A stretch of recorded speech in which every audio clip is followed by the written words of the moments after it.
สวัสดีครับทักทายสบายดีพ่อแม่พี่น้องมาพบมาพ่อเบาเล่าผ้าแซ่บของเก่ามื้อนี้เบาเล่าสิพาแซ่บๆมื้อนี้พี่น้องตำบักหุ่งพี่น้องกับไส้หมูอ่อนตำใส่กุ้งมื้อนี้โอ้ก็มากระถินแก่มากระถินแก่พี่น้องก็มากระถินมีผักคะแน่คะยอดอ่อนๆพี่น้องผักคะกะยอดอ่อนๆอ้าวมีสำใดกินสำนั้นเนาะพี่น้องมามาแซ่บๆนำกันเลยข้าวเหนียวฮ้อนๆพี่น้องโป่งไปโอ้บรรยากาศอยากมีลมจังหน่อยสีดีๆมาเว้าหลายอย่าห่างคำแรกแขกหมานเด้อฝากกดไลค์กดแชร์เบาลาวไว้เด้อกดติดตามเบาลาวเด้อครับทุกคนอืม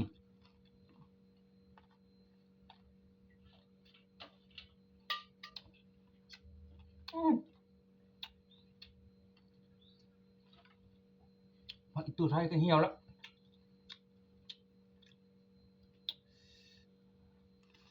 อืม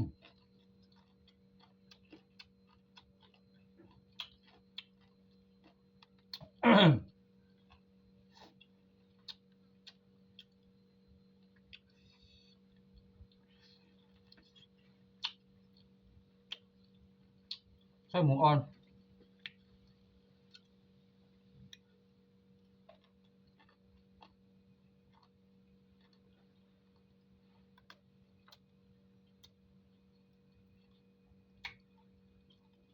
ผักมะกะทินกับผักมะกะทินเหี่ยวอืมมีสำใดกินสำนั้นเนาะพี่น้องอืม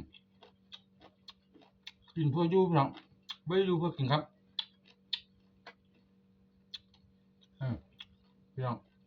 อืมอืม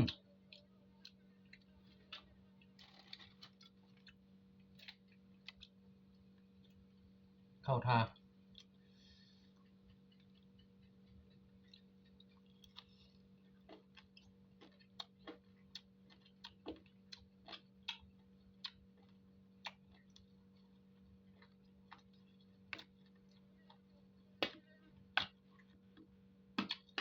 กินตอนเที่ยงนี่พี่น้องให้ต่ำหงมันจังแซ่บโอ้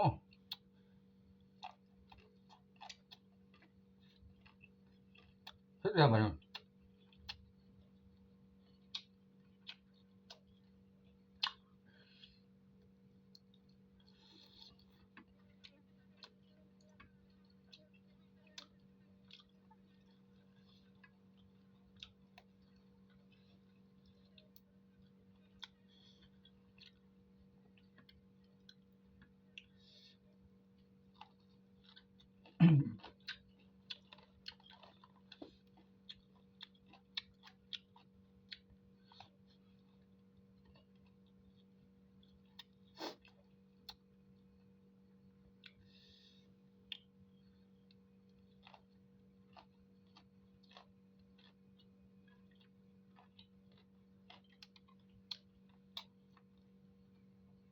ผักคะกับเก็บมันโดนเนาะ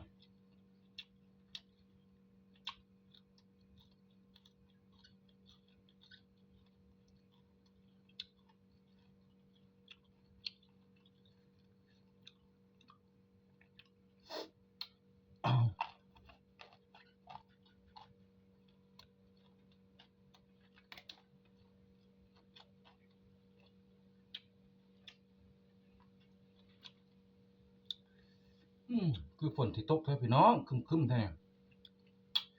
ลมพัดวีวี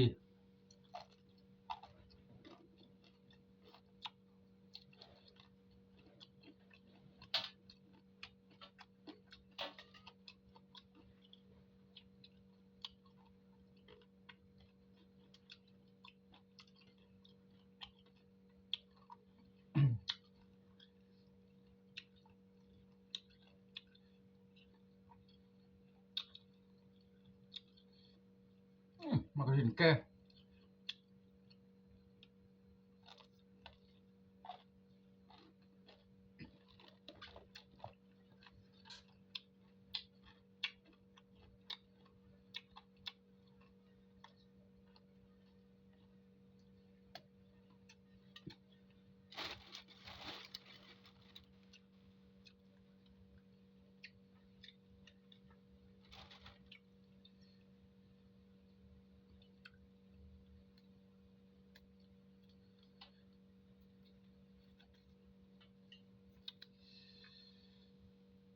เผ็ดได้พี่น้องเอ้ยบัดนี้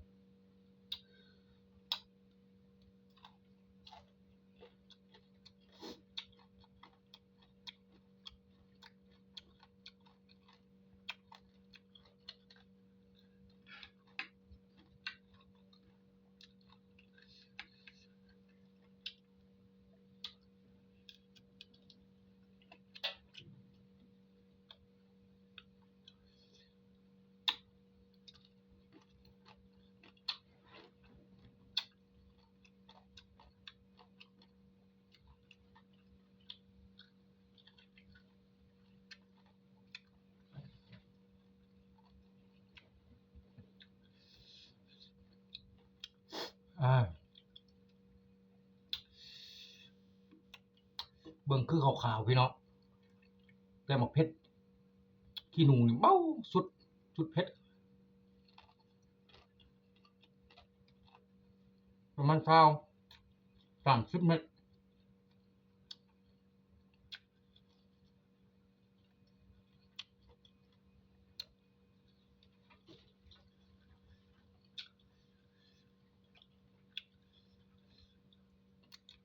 อืม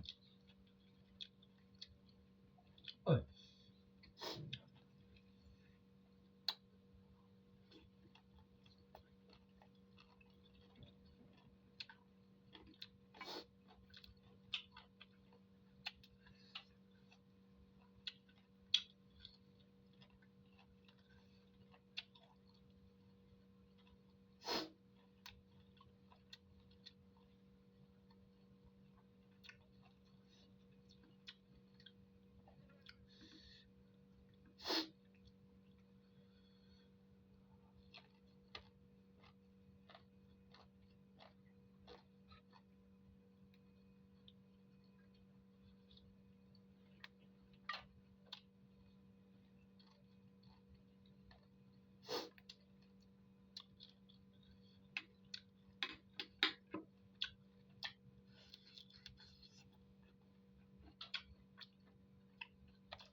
อืม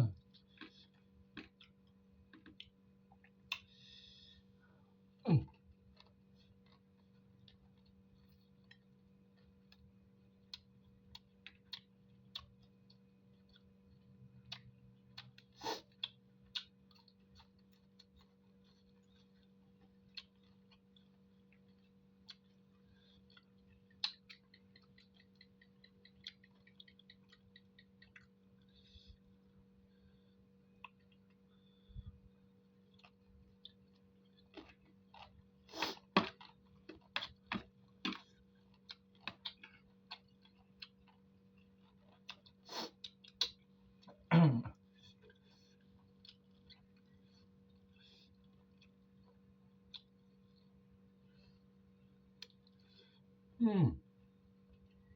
เผ็ดอ่า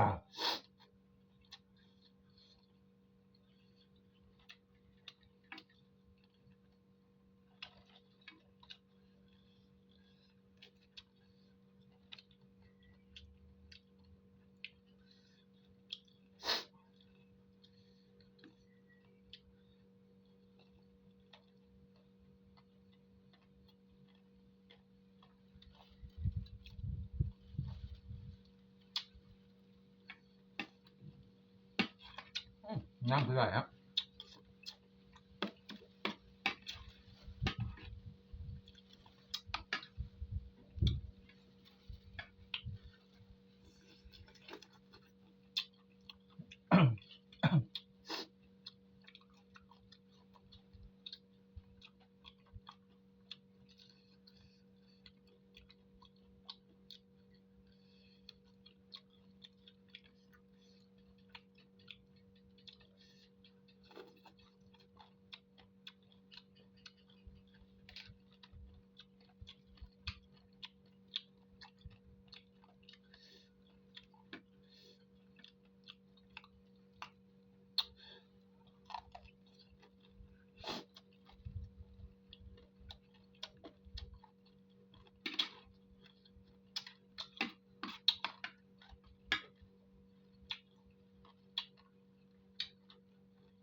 บวงสดพี่น้อง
น้ำมันก็นัวพี่น้อง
แซ่บหลาย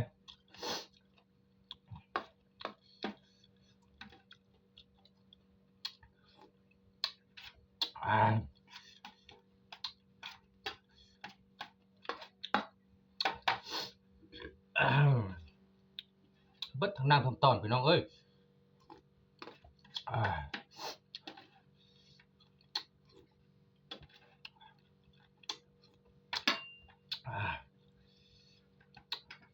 เบิด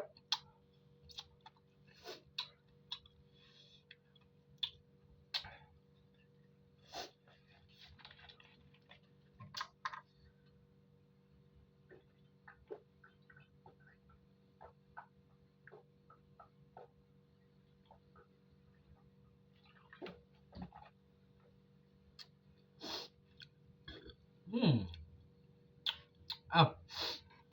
ฝากพี่พังน้องเด้อคลิปนี้ฝากกดไลค์กดแชร์เด้อครับเพื่อเป็นกำลังใจให้เบาเราพาแซ่บหน่อยเด้อทุกคนคลิปหน้ามาพบพ่อกันใหม่กลับเข้ามาสวัสดีครับสำบายดีหักแพงทุกคนเด้อครับสำบายดีครับ